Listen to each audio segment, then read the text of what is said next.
Assalamualaikum warahmatullahi wabarakatuh. Perkenalkan, saya Mujahidin, SPDI MPD dari Prodi Manajemen Pendidikan Islam Sekolah Tinggi Ilmu Tarbiyah Al-Urwatul Wusta Jombang.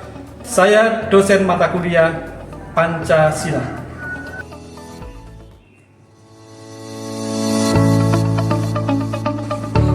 Bismillahirrahmanirrahim. Assalamualaikum warahmatullahi wabarakatuh. Waalaikumsalam warahmatullahi wabarakatuh.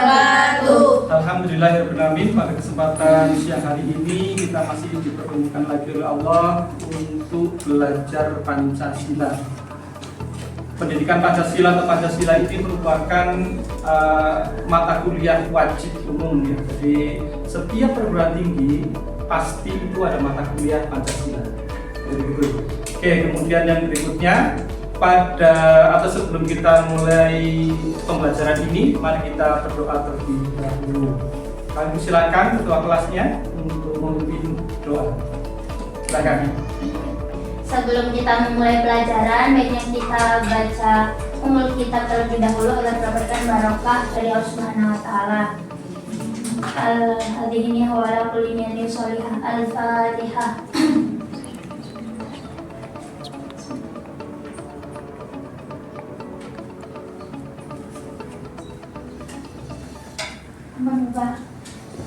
Oke, terima kasih ya untuk ketua kelas Mbak Elvian.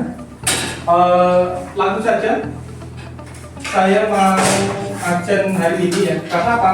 Ciri dari keberhasilan pendidikan Pancasila ini adalah kedisiplinan. Makanya saya selaku dosen selalu dan pasti itu absen mahasiswanya atau mahasiswinya. Agar apa? Kita bisa mengetahui apakah betul nilai-nilai Pancasila itu sudah masuk ke dalam sanubari atau sudah bisa dipraktekkan langsung di dalam kehidupan. Begitu ya. Oke, langsung saja untuk kelas 1F ya. 1F. Jadi semester 1 itu pasti kita diberikan apa? Pancasila. Pancasila itu merupakan apa tadi? Mata kuliah wajib umum. Oke, saya absen yang pertama. Alif Lailatul Rahman, Hadiro. Amalia Mahbiro, Hadiro. Anggi, Hadiro. Anissa. Hadiro. Kita lewati minggu kemarin, masih ingat pembelajarannya kemarin bahwa kita telah mempelajari Pancasila dalam hal filsafat. Nanti bisa definisikan diri. Pancasila sebagai filsafat bagaimana maksudnya? Ada yang bisa? Gimana? Pancasila itu masuk ke semua aturan, maksudnya ya di masyarakat. Jadi semuanya itu masuk, yang perihal ketuhanan, terus kemanusiaan dan lain sebagainya itu masuk. Oke, bagus ya. Oke. Kemudian kali ini kita akan membahas Pancasila sebagai ideologi bangsa Indonesia.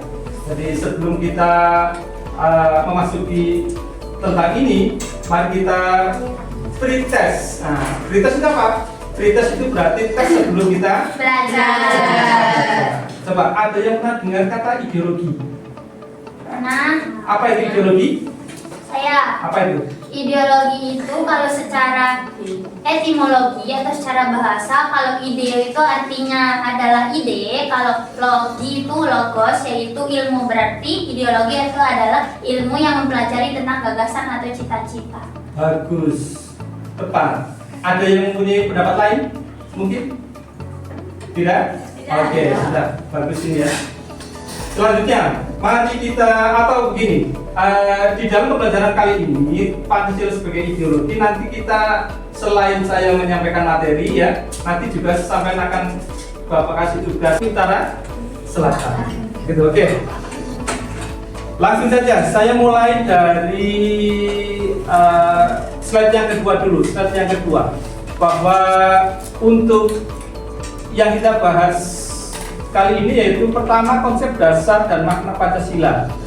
Yang kedua kelebihan Pancasila dan ideologi lain. Kemudian Pancasila sebagai ideologi yang bersifat terbuka. Nah, ini nanti yang sampean akan diskusikan yaitu kelebihan Pancasila dengan ideologi lain. Jadi nanti sampean akan Bapak kasih tugas apa sih perbedaan ideologi Pancasila dengan ideologi negara lain, mulai dari liberal, komunis, fasis dan sebagainya. Banyak sekali ya. Oke, sumbernya banyak gitu. Yang berikutnya, tujuan dari pembelajaran ini adalah untuk memberikan pemahaman yang mendalam kepada mahasiswa mengenai hakikat ideologi. Sudah bagus tadi ya, mahasiswa sudah mengetahui hakikat ideologi. Jadi setiap negara biasanya itu memiliki ideologi tersendiri, ya. Ideologi tersendiri.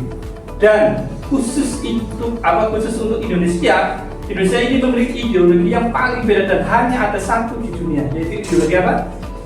Ideologi Pancasila. Berbeda dengan negara lain yang memiliki ideologi yang dianut oleh negara lain. Begitu. Oke, yang berikutnya peta konsep kali ini nanti yaitu ada pengertian ideologi, kemudian konsep dasar ideologi, makna ideologi, perbandingan ideologi dengan negara lain, Pancasila sebagai ideologi, kemudian tantangan ideologi Pancasila. Gitu ya. Kemudian mulai dari yang awal. Nah, saya ingin mengetahui atau ini Mbak siapa? Eldian, silakan dibaca ideologi apa? Ideologi apa?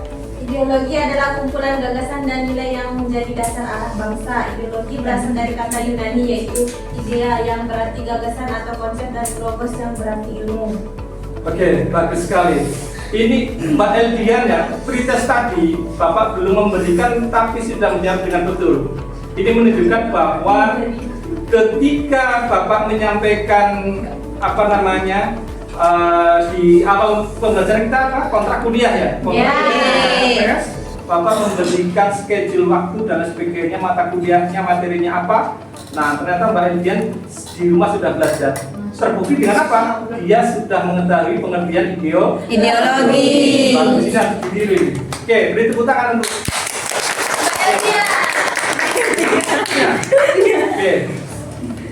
Fungsi ideologi silakan dibaca dari yang pojok putri. Ya, fungsi ideologi adalah memberi tujuan dan membentuk identitas negara. Nah, ini fungsi ideologi juga di dalam ideologi itu kan ada tujuan dan sebagainya, ya kan? Ada tujuan dan sebagainya. Nah, fungsinya itu untuk membentuk itu. Misalkan kalau di Pancasila semua aturan yang ada itu bersumber dari Pancasila. Misalkan Pancasila berbunyi apa yang pertama? Ketuhanan yang Maha Esa. Nanti mewujudkan aturan-aturan yang tentunya tidak bertolak belakang dengan ketuhanan yang Maha Esa. Misalkan di peraturan kita ada namanya undang-undang ya, undang-undang di situ bahwa setiap warga negara diberi kebebasan untuk memeluk agamanya masing-masing dan beribadah sesuai dengan agamanya. Gitu. Artinya apa? Dari Pancasila nanti menelurkan menghasilkan undang-undang yang sesuai dengan itu. Begitu. Yang berikutnya, untuk membentuk identitas negara. Misalkan begini, di negara Rusia atau di negara Kim Jong Un siapa? Mana itu? Korea Utara. Korea Utara itu menganut paham apa? Ideologi apa? Komunis ya, dengan Rusia juga dan Cina. Nah, komunis ya, itu berbeda dengan kita. Yang berikutnya konsep dasar ideologi. Yang pertama, coba ini Mbak Ayu, silakan. Konsep dasar ideologi yang pertama yaitu nilai dasar. Ideologi terdiri dari nilai-nilai dasar yang mendasari tindakan atau pendidikan dan pembentukan karakter, yaitu ideologi membentuk cara pandang dan pola pikir masyarakat. Oke, jadi begini, konsep dasar ideologi maksudnya apa? Nilai dasar. Ideologi terdiri dari nilai-nilai dasar yang mendasari tindakan atau kebijakan suatu negara. Dalam Pancasila yang terakhir apa berbunyi? Keadilan sosial bagi seluruh rakyat Indonesia. Bagi seluruh rakyat Indonesia. Makanya setiap warga negara atau kita warga negara semuanya sama kedudukannya di depan hukum. Ya. Kemudian diberikan keadilannya, rasa keadilannya. Itu wajib itu sesuai dengan Pancasila ini. Jadi begitu. Undang-undang Jika itu bertentangan dengan Pancasila, maka wajib dirubah. Tapi untuk sampai saat ini, terutama yang Undang-Undang Dasar pasti sesuai dengan ideologi Pancasila. Begitu. Yang berikutnya, makna ideologi Pancasila sebagai ideologi bangsa Indonesia yang pertama. Silakan Pancasila tahu? Pancasila adalah ideologi bangsa Indonesia yang lahir dari nilai luhur bangsa Indonesia dan merangkum prinsip-prinsip yang mengatur kehidupan berbangsa dan bernegara. Oke, Pancasila ini juga atau berasal dari nilai luhur bangsa kita, 5 aturan. Kemudian kehidupan berbangsa dan bernegara. Kita bernegara pun begitu. Apa ciri khas kehidupan kita dalam bernegara? Berbangsa dan bernegara, bahwa kita selalu memajukan ketertiban umum, ketertiban dunia, ya kan, ketertiban dunia. Makanya apa? Kita selalu mengambil jalan tengah untuk tidak konflik dengan negara lain. Ini ciri khas kita, ya, ciri khas kita. Gitu ya. Yang berikutnya, Pancasila menjadi pedoman hidup bermasyarakat, berbangsa dan bernegara. Nah, ini yang wajib kita jalankan bersama-sama, bahwa Pancasila itu sebagai pedoman kita. Jangan sampai ada misalkan dari kita ini yang tidak percaya pada Tuhan, tidak percaya pada adanya Tuhan, berarti ini bertolak belakang, ya kan? Tidak sesuai dengan pedoman hidup kita, ya kan? Jadi yang pertama kan ketuhanan yang Maha Esa, ketuhanan yang Maha Esa. Berarti kalau dia tidak bertuhan, ya berarti bertentangan dengan ini, gitu loh, ya. Oke, makanya wajib atau biasanya yang bertempat tinggal di Indonesia atau warga negara Indonesia itu wajib ada agamanya, gitu biasanya. Oke, yang berikutnya 5 sila Pancasila, sila ketuhanan, lengkapnya apa? Bisa. Yang kedua, kemanusiaan. Yang ketiga, persatuan Indonesia. Yang keempat, keadilan sosial bagi seluruh rakyat Indonesia. Oke, ini pertanyaannya agak nyentrik ya. Apa? Bintang. Kalau simbol dari persatuan Indonesia? Persatuan Indonesia itu tatuan beringling. Apa? Rantai. Persatuan Indonesia. Oh, Pohon Apa? Apa? Pohon beringin. Pohon beringin, ya Allah. Ya, makanya saya bilang ini pertanyaannya agak aneh, yang tidak bisa dijawab oleh Siswa. ya, gitu ya. Jadi harus diulas kembali, Artinya apa? Ini hal yang paling mudah, ya paling mudah. Tapi sampai ya harus dipelajari lagi. Gitu. Berikutnya. Kelebihan Pancasila dibandingkan dengan ideologi lain. Nanti ini saya tugas ya diskusikan. Tidak saya tunjukkan. Saya langsung ke tantangan Pancasila ya. Tantangan Pancasila di masa yang akan datang. Yang pertama, globalisasi. Globalisasi. Apa itu? Silakan Mbak Mia. Siapa? Mia. Ya. Ayo. Keadilan identitas bangsa. Oh, jadi begitu, bahwa di era globalisasi ini tentunya Pancasila itu jangan sampai tergeser, Sekarang kan banyak informasi kita masuk, kita mengajar dan sebagainya, itu kan bertentangan, ya kan? Itu kan bertentangan, nah, gitu. Itu salah satu dampaknya globalisasi kan gitu. Nah, ini berarti apa? Tantangan. Gitu.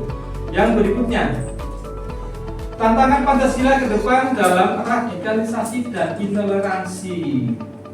Nah ini sesuai yang sedang digaungkan oleh pemerintah tentang moderasi beragama. Apa itu moderasi beragama? Apa? Beragama. Oke, jadi begitu ya. Salah satu contoh atau salah satu bentuk internalisasi moderasi beragama sikapnya orang yang memiliki sikap moderasi beragama disebut apa? Sikap moderat. Ya. Salah satu yang bentuk dari sikap moderat apa? Satu, toleransi.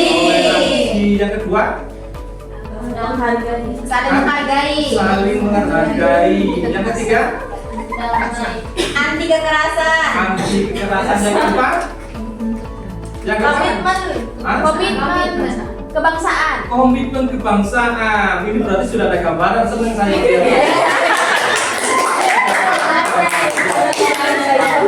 Kalau di sini, ya betul ini moderasi beragama memang sangat dibutuhkan saat ini di negara kita. Yang terakhir Pak, Ya. menghargai budaya lokal. Menghargai budaya lokal. Ada yang tahu contohnya apa menghargai budaya lokal? Cinta produk dalam negeri. Cinta produk dalam negeri boleh, tapi ini yang kaitannya dengan keyakinan dan sebagainya atau terkait dengan kebudayaan kita apa? Contohnya? Saya Pak. Apa? Contohnya saya orang NTB. Terus yang mana ini NTT. Jadi punya budaya beda-beda Pak. Budaya beda-beda. Dan bahasa pun beda. Bahasa beda. Kita harus saling menghormati. Saling menghargai.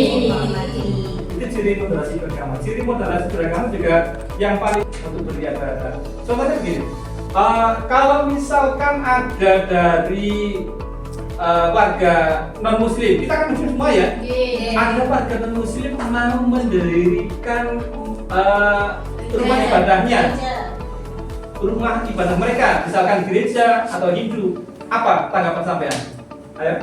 Tidak menghalangi. Apa? Tidak menghalangi. Tidak menghalangi atau menghalangi? Tidak memiliki harus sesuai kriteria yang telah ditetapkan oleh pemerintah sesuai dengan KMA. Ya, KMA dengan apa? Kementerian apa saja biasanya yang ada Kementerian Agama, Kementerian Dalam Negeri dan sebagainya. Ada 3 menteri biasanya itu.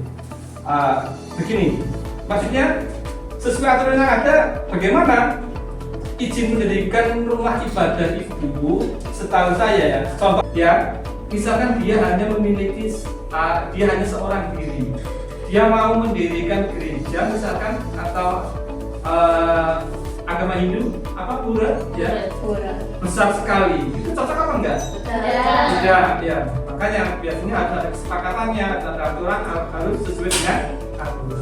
Gitu ya, itu tentang moderasi beragama. Radikalisasi, radikalisme, apa itu radikal? Radikal apa itu? Biasanya apa? Radikal itu sikap yang terlalu ke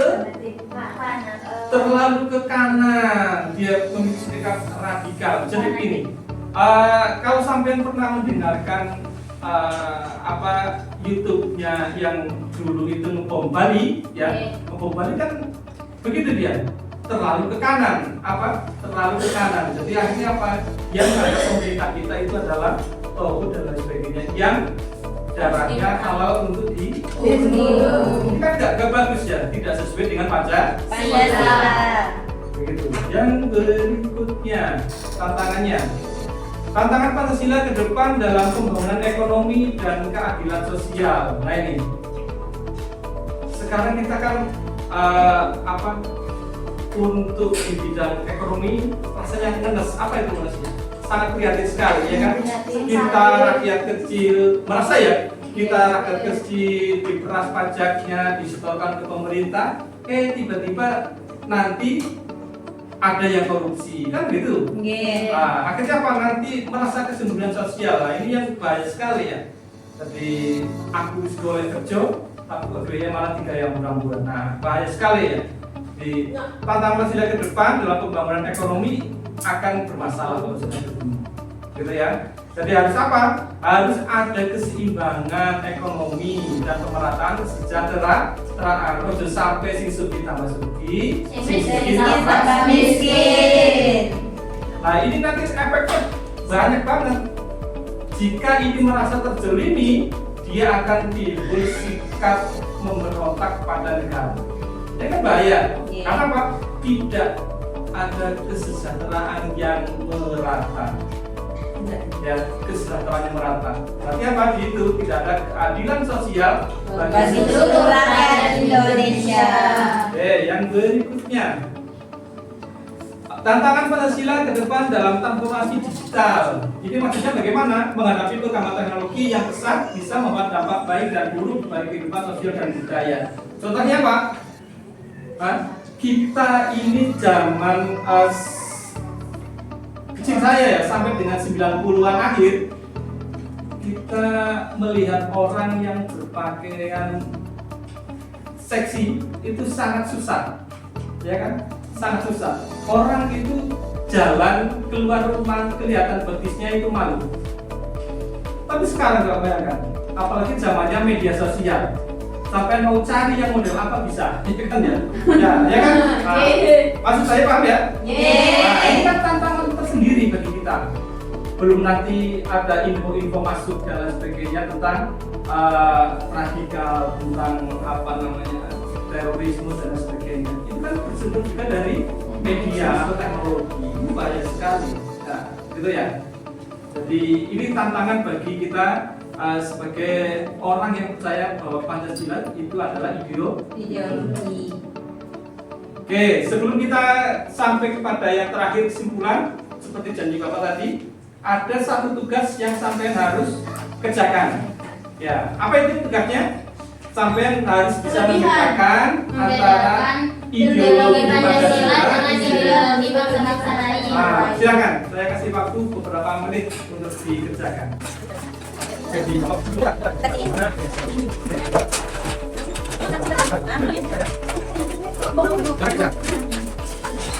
kalau ada yang belum paham, silakan ditanyakan. Kalau tidak, berarti langsung dikerjakan saja.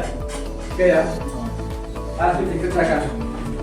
Ayo, Organ dong guys. langsung dikerjakan saja. Organ dong guys.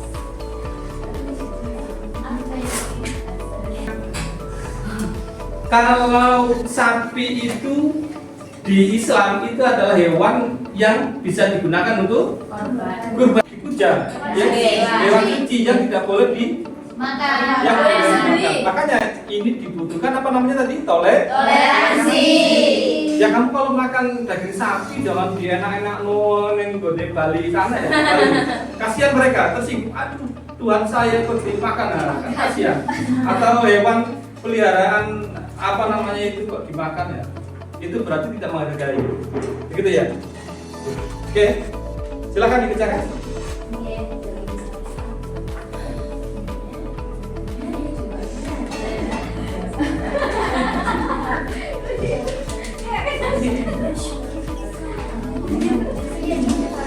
Seperti semula posisinya. Ya. Langsung ke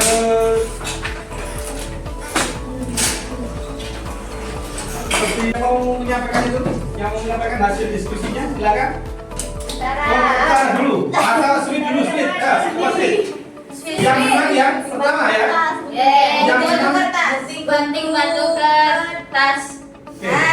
Ya, coba kalian silakan. Yang menang ini. Yang menang. Yang menang yang duluan. Apa hasilnya? Jadi hasil dari diskusi kami terkait dengan persamaan dan perbedaan ideologi antar bangsa, kan kalau di Indonesia itu pakai Pancasila, kemudian kalau negara Eropa Barat itu biasanya pakai liberalisme, dan Eropa Timur itu pakai komunisme, dan fasisme itu termasuk Italia dan Jerman. Yang pertama itu adalah Indonesia. Asal ideologi Indonesia itu berasal dari nilai budaya lokal. Kalau semisal liberalisme itu abad pencerahan, kalau komunisme itu dari seorang yang sangat terkenal bernama Karl Marx dan Lenin, dan kalau fasisme itu pada abad ke-20. Yang pertama itu pandangan tentang Tuhan. Kalau Pancasila itu mengaku bahwa Tuhan itu yang Maha Esa, berarti Tuhan itu satu. Kalau liberalisme itu netral, memberi kebebasan beragama. Terus kemudian kalau komunisme dari sini saja sudah ada perbedaan daripada yang lain, yaitu ateis atau menolak agama. Kemudian kalau fasisme itu menggunakan agama untuk kepentingan negara. Oke. Gitu. Silakan kelompok 2 dari segi yang lain perbedaannya apa? Kalau tadi yang pertama itu dari segi ideologi ya. Yes. Ideologi yang kedua dari segi tentang ketuhanan. Nah, sekarang dari segi yang lain, silakan. Dari segi nilai utama, kalau Pancasila keseimbangan, kebersamaan, keadilan sosial, sedangkan di liberalisme kebebasan individu, hak asasi manusia, dan di komunisme kesetaraan ekonomi dan sosial mutlak, sedangkan di fasisme nasionalisme ekstrim, total kontrol negara. Sedangkan di aspek kepemilikan, kalau Pancasila individu boleh memiliki pribadi penuh. Kalau di komunisme negara memiliki semua alat produksi. Kalau fasisme negara memiliki alat produksi. Oke, sekarang sebagai penutup conclusion saya, kira-kira ya, sebelum saya berikan tugas mandiri ini, ya, tugas mandiri ini, kira-kira, ini ngomong jujur ya, ngomong jujur. Pancasila itu cocok enggak? Jangan dijawab dulu, cocok enggak dengan ideologi atau cocok enggak sebagai ideologi yang diterima oleh sampean atau sampean menerima enggak Pancasila sebagai ideologi sampean? Menerima? Bukan karena takut di deportasi dibuang? Menerima ya? Oke. Jadi setuju ya? Setuju bahwa Pancasila sebagai ideologi bangsa Indonesia. Oke. Sebelum kita tutup, saya berikan satu tugas ya. Nanti sebagai tugas individu, nanti ya dibawa ke rumah, nanti minggu depan dikumpulkan ya. Iya, jadi rumah Oke. ya. Pulangnya nggak apa-apa. Rumah kita sama. Oke. Sebelum kita tutup, kita beri kesimpulan dulu dari beberapa yang saya sampaikan tadi atau setelah kita musyawarah bersama diskusi. Kesimpulannya bagaimana? Bahwa Pancasila adalah ideologi yang bersifat terbuka, mampu menyesuaikan diri dengan perkembangan zaman tanpa menghilangkan esensinya.